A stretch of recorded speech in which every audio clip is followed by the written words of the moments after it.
Hello everyone. Today we are discussing about the topic of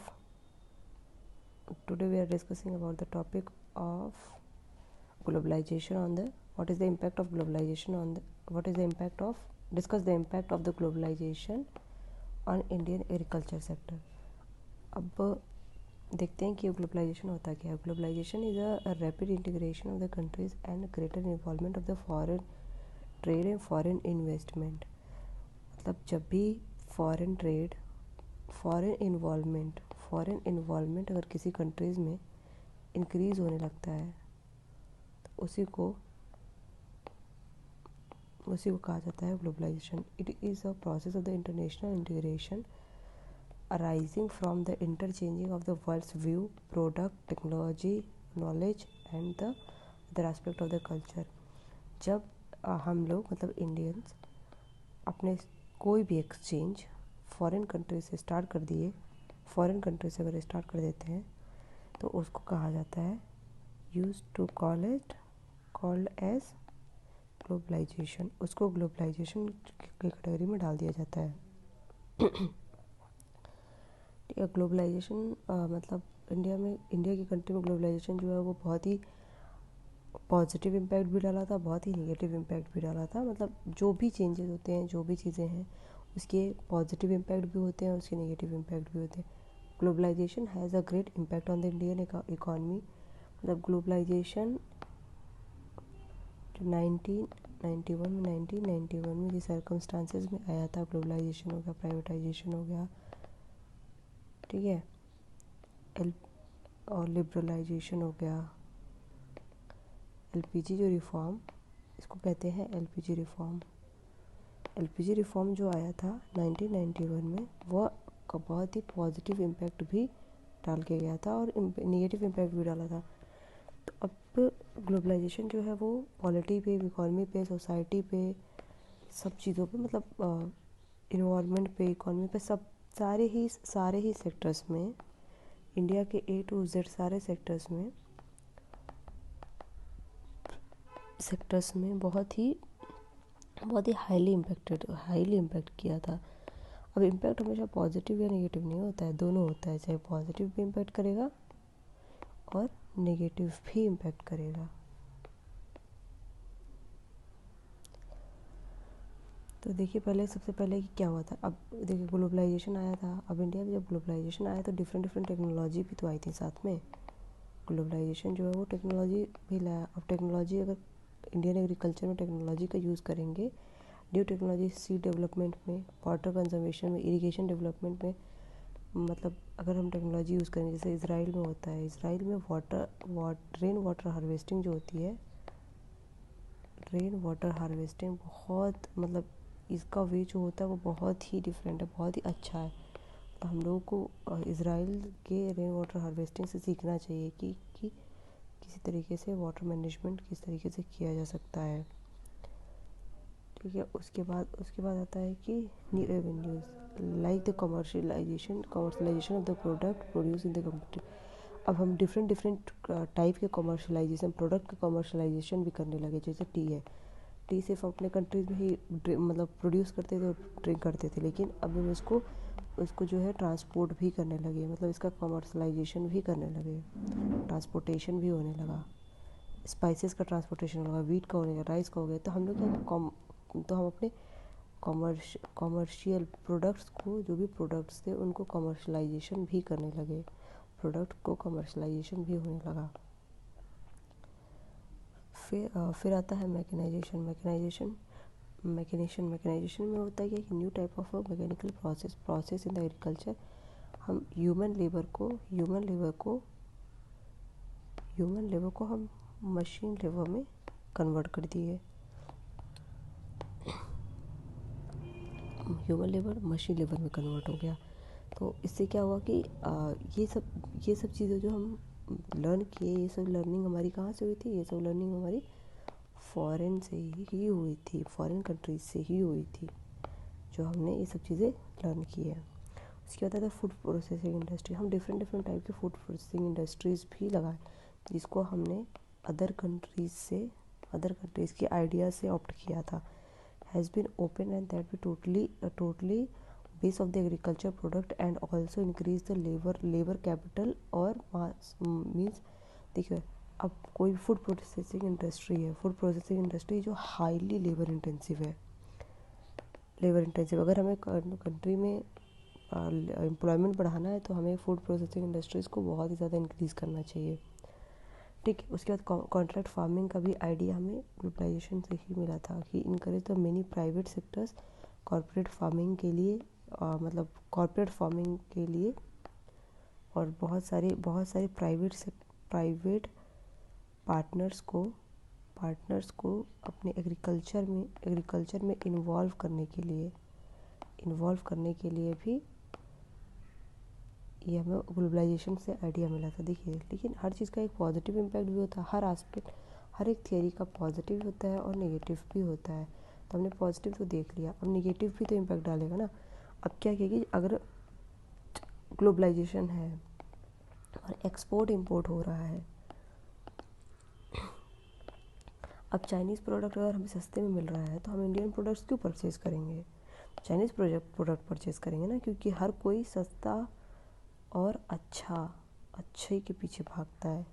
तो जैसे ही import और export increase हुआ तो हमें पता है कि हम जो है वो एक्सपोर्ट डेफिसिट अपनी कंट्री है। तो अब एक्सपोर्ट डेफिसिट है तो इसका मतलब ये है कि हम पूरा हमारे पास ज़्यादा इंपोर्ट होता है, तो जो कंपटीशन है ग्लोबल ब्रांड से हमारे सेक्टर्स का वो बहुत ज़्यादा इंक्रीज़ हो गया।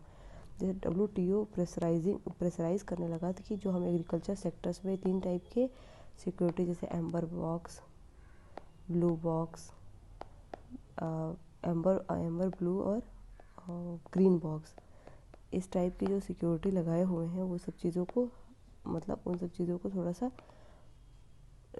सा लूज़ करने की ज़रूरत है, लूज़ करना पड़ेगा। तो इससे क्या होगा कि हमारे जो एग्रीकल्चर सेक्टर्स है वो बहुत ही तेज़ी से बहुत ही बुरी तरीके से हार्म कर जाएंगे, मतलब बहुत बुरी तरीके से इम्पैक्ट करेंगे। Price of the global market able to import the local, जैसे शुगर इंडस्ट्रीज़ है,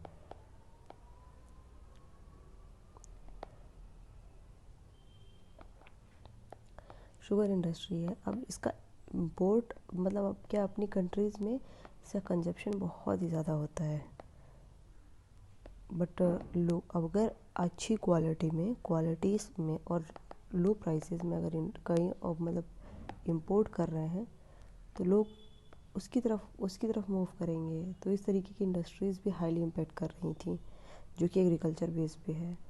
और GM क्रॉप इशू आया था। GM क्रॉप क्या होता है, जेनेटिकली मॉडिफाइड जो भी क्रॉप थी वो भी इंट्रोड्यूस हुई थी। इसका तो ये भी है कि हेल्थ पे भी बहुत इम्पैक्ट डालता है लेकिन सिक्योरिटी भी प्रोवाइड करता है। तो इससे क्या हुआ थी, बट अपनी कंट्रीज़ में इतना ज़्यादा हाई लेवल पे प्रोड्यूस नहीं होता है, तो इसलिए इसका भी इम्पैक्ट अपनी कंट्री में पड़ा, इंडिया में पड़ा। ठीक है, उसके बाद आता है potential of the local products of the multinational. जो लोकल प्रोडक्ट्स के पोटेंशियल थे जैसे मैंगो, टर्मरिक, जामुन, ये सब के अपने लोकल प्रोडक्ट्स हैं, बट इनका जो पोटेंशियल था वो बहुत ही डिक्रीज़ होने लगा। ग्लोबलाइजेशन, अब यहाँ पे globalisation has open a new platform for developing country. एक नया प्लेटफॉर्म की तरह डेवलपिंग कंट्रीज़ में एक नया प्लेटफॉर्म की तरह आया for stand of the many अब नया प्लेटफॉर्म आया ताकि हम बाहर के जो भी ब्रांड्स हैं, बाहर के जो भी ग्लोबल मार्केट के साथ हम कंपटीशन कर सके, ग्लोबल मार्केट के साथ कंपटीशन कर सके। लेकिन गवर्नमेंट शुड भी, लेकिन इसमें हमें बहुत ही सडनली मूव नहीं करना चाहिए था, बहुत ही स्लोली मूव करना चाहिए था with some rules and regulation के साथ, जिससे कि हम ग्लोबल मार्केट में बहुत ही तेज़ी से इवॉल्व हो सके। बट हम मतलब एज अ कंट्री इंडिया जो है third largest triple P GDP है। तो इसका ये मतलब है कि इंडिया इस फील्ड में बहुत ही अच्छा वर्क किया है और एक ग्रोइंग इकोनॉमी की तरह बहुत ही जल्दी एक ग्रोइंग इकोनॉमी की तरह इमर्ज हुआ है। तो we should appreciating that LPG reform, and अभी भी इस कोविड के बाद कुछ ऐसे रिफॉर्म्स, कोविड-19 के पैंडेमिक के बाद कुछ ऐसे रिफॉर्म्स करने की अभी भी ज़रूरत है, जो कि कंट्री को बहुत ही ज़्यादा तेज़ी से हेल्प करेगा। दूसरा क्वेश्चन है आर्टिफिशियल इंटेलिजेंस। आर्टिफिशियल इंटेलिजेंस एक कंप्यूटर साइंस का ब्रांच है that concern with making computer behave like a human. और आर्टिफिशियल इंटेलिजेंस देखिए नाम में ही लिखा हुआ है कि आर्टिफिशियली किसी को इंटेलिजेंट बनाना है, तो अभी क्या करेंगे, कोई आर्टिफिशियली किसको बना सकते हैं, किसी मशीन को बना सकते हैं। तो अब आर्टिफिशियल इंटेलिजेंस है तो किसी मशीन में हम इंटेलिजेंट को डालना है हमारे, ताकि वो ह्यूमन जैसा वर्क करे, ह्यूमन लाइक वर्क करे। तो आर्टिफिशियल इंटेलिजेंस जो होता है वो एक कंप्यूटर साइंस का, इसकी डेफिनेशन देखिए, हमको आंसर जो है वो ना डेफिनेशन या फिर कुछ डेटा के साथ स्टार्ट करना है, तो मैंने डेफिनेशन के साथ स्टार्ट किया। तो artificial intelligence is the branch of the computer science concern with making computer behave like a human. Artificial intelligence is ability to mechanics to perform the cognitive task जैसे thinking, learning, solving problems और decision making. इस तरीके के thoughts को inculcate करना, इस तरीके के थॉट्स को मतलब किसी भी आर्टिफिशियली मशीन में डालना। अब हमें आर्टिफिशियल इंटेलिजेंस जो है हमारी डे टू डे लाइफ में बहुत ही तेज़ी से इंक्रीज़ हो रहा है। जैसे एलेक्सा है, एलेक्सा से हम कोई भी वर्क बोलो कि हाँ Alexa, hello Alexa do this work, hello Alexa do this work, तो बहुत ही तेज़ी से हम एलेक्सा को अडॉप्ट करते जा रहे हैं। इसी तरीके से और भी रोबोट है, रोबोट को हम डिलीवरी की तरह यूज़ कर रहे हैं कि अभी बातचीत चल रही है, ठीक है। अब हम ड्रोन टेक्नोलॉजी में जैसे कि जो भी रूल्स है उसको जो है वो थोड़े लाइट कर रहे हैं, तो इस तरीके की चीज़ें हम ऑप्ट कर रहे हैं। आर्टिफिशियल इंटेलिजेंस का बहुत ही ज़्यादा एप्लीकेशन डिफरेंट सेक्टर्स में है। तो आर्टिफिशियल इंटेलिजेंस जो है वो इंडस्ट्रीज़ में कैसे है, तो with the help of the artificial intelligence total manufacturing can be automated, controlling and the maintained by the computer science. तो आर्टिफिशियल इंटेलिजेंस का यूज़ करके हम इंडस्ट्रीज़ में बहुत ही तेज़ी से उनके प्रोडक्शंस को, मैनेजमेंट को और ऑटोमेशन को बहुत ही तेज़ी से हम बिहेव कर सकते हैं। मतलब बिहेव क्या मतलब कि मेंटेन कर सकते हैं, ये कह सकते हैं, ठीक है, मेंटेन कर सकते हैं। They carry out the dangerous. अब हम आर्टिफिशियल इंटेलिजेंस के जैसे रोबोट्स को हम बॉम्ब डिफ्यूजिंग में यूज़ कर सकते हैं, बॉम्ब डिफ्यूजिंग में यूज़ करेंगे तब इससे क्या होता है, अब मतलब बॉम्ब डिफ्यूजिंग में यूज़ करेंगे तो इससे क्या होगा कि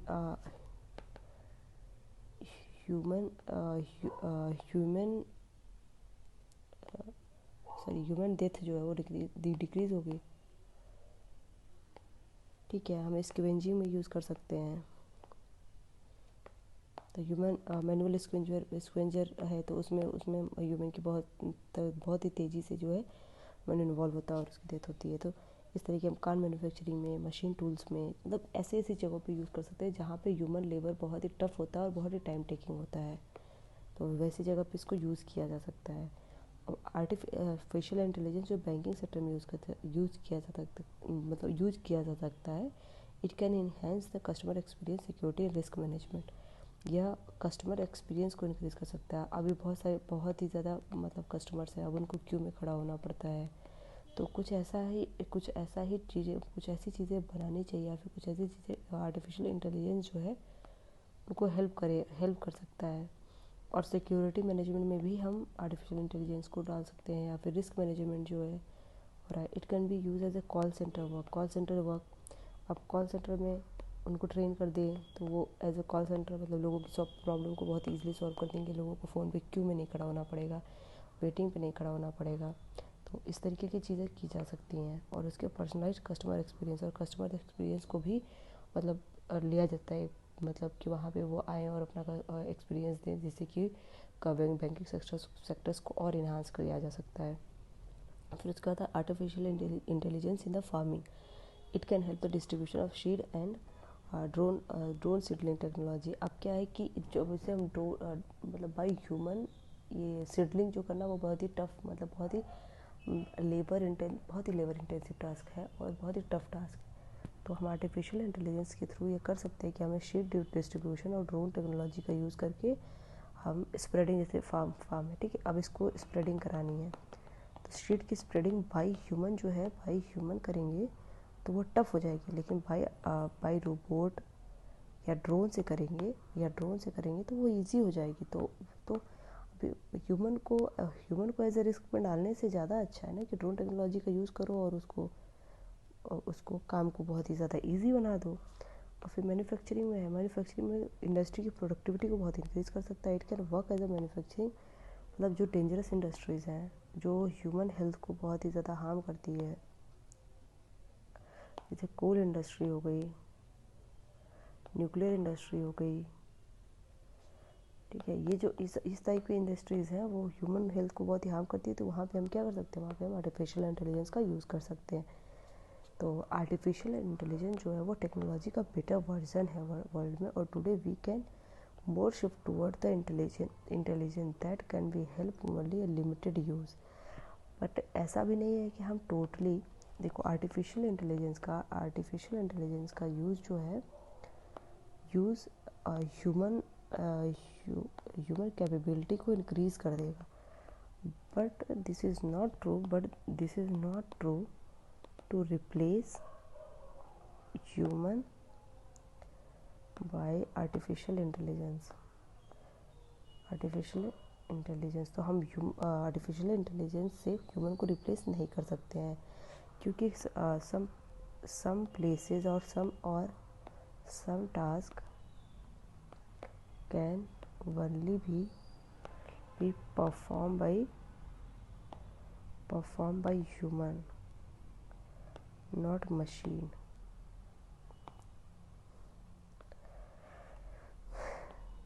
Or this is also true that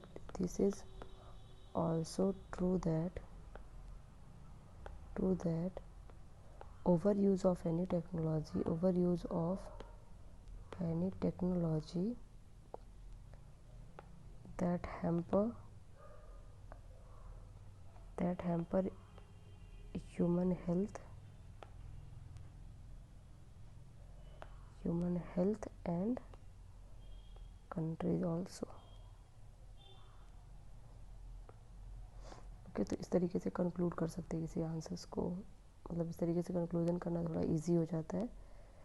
फिर कंक्लूजन का मतलब होता है कि आपने जो लिखा उसी को आप क्या प्रूफ कर रहे हो, सही प्रूफ कर दो, या फिर मतलब एक पर्सपेक्टिव दे दो कि जिस तरीके से हमने कहा ये सही भी है कि नहीं सही है, तो इस तरीके से।